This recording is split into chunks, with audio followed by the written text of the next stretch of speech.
Hi guys, I wanted to do a video. We've got a couple of big shifts coming in the next 2 days.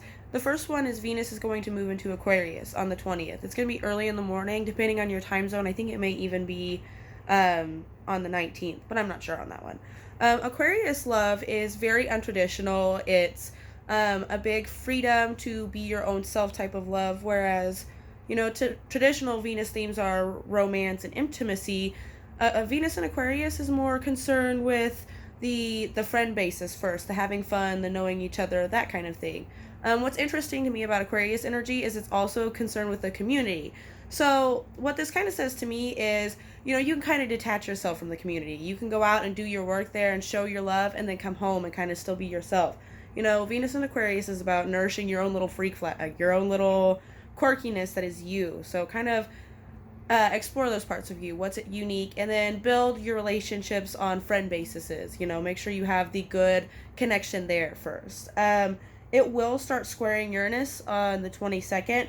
So Uranus is in Taurus, which is kind of its own oxymoronic thing. You have instability, electricity, lightning, untraditional, with Taurus, which is stable and steady. So this energy I kind of see panning out as where we don't want to feel rushed into things. We don't want to kind of be pushed into things that we're not really settled on, because they're both fixed signs, Aquarius and Taurus is. Those things are going to come in. You're going to have to start looking out of the box and thinking, that there isn't even a box to be outside of, that kind of thing. The next one that comes, the 21st, the very next day, is the sun moves into Capricorn. And this has significance in a couple of different areas. First of all, Capricorn is a cardinal sign. The cardinal signs usually start the season. So this is, kind of the first day of winter, basically. So that's kind of the Capricorn energy, where everything kind of gets real quiet and calm and solace for a while to be built up for the nourishment in the spring. Capricorn is the quiet hard worker at the end of the cardinal signs. It's the one that sets it up so Aries can come through like the raging ram it is and get everything going. Taurus does the hard build up first. It has that perseverance, that discipline, that tenacity. With that, Capricorn is one of those that will restrict itself to get what's coming. So you may have to be more conservative for a while, or there's some place you may need to restrict or discipline yourself to appease the Capricorn energy. It's going to, while it's here, transit Jupiter, Saturn, Pluto, and South Node. And those all kind of have their own different energies that are going to happen there. And it's going to have a trine to Uranus also. But the conjunction to Jupiter with the Sun, that's going to be kind of fortunate, kind of lucky. This is where you might see some of your hard work start to pay off. And then once it hits Saturn, that's where you're going to have to dig deeper. You're going to see more restrictions, more hard work that you need to put in, those kind of things. And then crossing Pluto and South Node, you may have some karmic old life things coming up. But with the Pluto, you have the option to transform, to break the cycle, to start a new one type of thing. The other significance that the beginning of Capricorn season has is that it's Yule, or winter solstice, depending on what you really practice.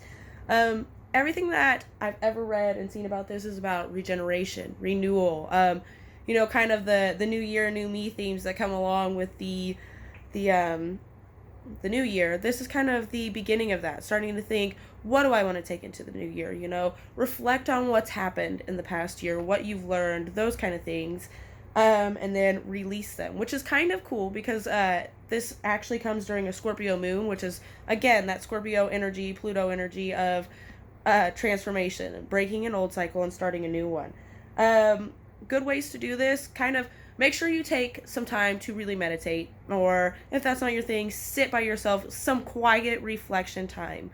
That's kind of vital during the winter solstice, Yule time. And then beyond that, my kind of ritual, not that anyone has to do this, is I like to clean out the area so everything gets to be released, start anew. So my house gets nice, good clean, nice fresh smells, pine cones, Yule logs, cedar, those kind of things are important around, well, not important, they're symbolisms of this time.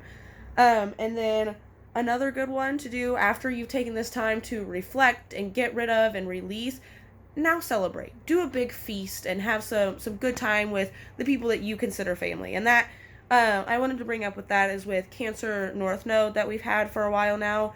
we've been working a lot on who's family and what we consider family and those kind of things. So that this is a good time to celebrate that, what you found in family, what you've gathered in home. And so, and the feast also, if you're doing Yule the pagan way, kind of appeases whatever gods you go to during that Yule celebration. So basically, we lose a Capricorn placement, we gain a new one. The Aquarius energy is still traditionally Saturn, but it also has the Uranus to it. So there's still kind of the cold technicalness to it, but let's try to be warm as we work our way towards the holidays, which I do intend to do another video closer to that time for the transits around Christmas. Again, you can message me with questions. I love to talk to people, and take care of yourselves and each other.